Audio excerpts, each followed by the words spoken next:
नमस्कार मित्रांनो, अपंग प्रमाणपत्राची ई-केवायसी सगळ्यांनी करून घ्यायची. तर कशा पद्धतीने ई-केवायसी करायची आज आपण आपल्या व्हिडिओ मार्फत पाहणार आहोत.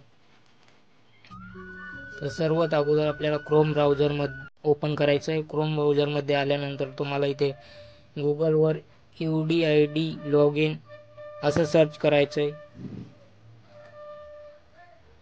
UDID लॉगिन नंतर पहिली जी वेबसाईट आहे PWD लॉगिन त्या वेबसाईटला ओपन करायचं आहे.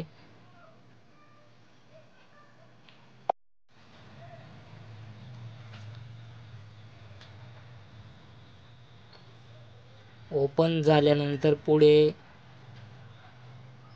तुम्हाला इथे तुमचा एनरोलमेंट नंबर म्हणजे UDID नंबर तुम्हाला इथे टाकून घ्यायचा आहे.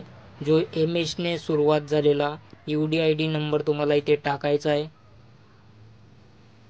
त्यानंतर तुम्हाला खाली डेट ऑफ बर्थ तुमची जन्मतारीख इथे टाकून घ्यायची.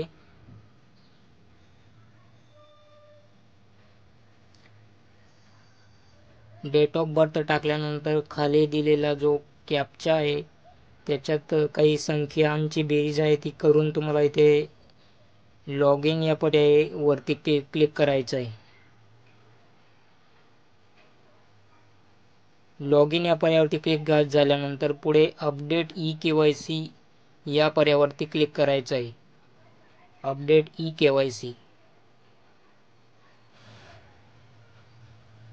त्यानंतर खाली स्क्रॉल करून तुम्हाला इथे तुमचा जो आधार नंबर आहे तो तुम्ही इथे एंटर करायचा आहे. आधार नंबर एंटर केल्यानंतर I authorize UDID to share my Aadhaar details for e KYC purpose इथे टिक करायचं आहे आणि जनरेट OTP या पर्यायावरती क्लिक करायचं आहे.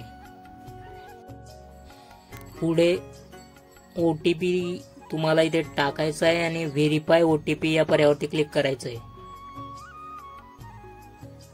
अशा पद्धतीने तुमची ई-केवायसी झालेली आहे.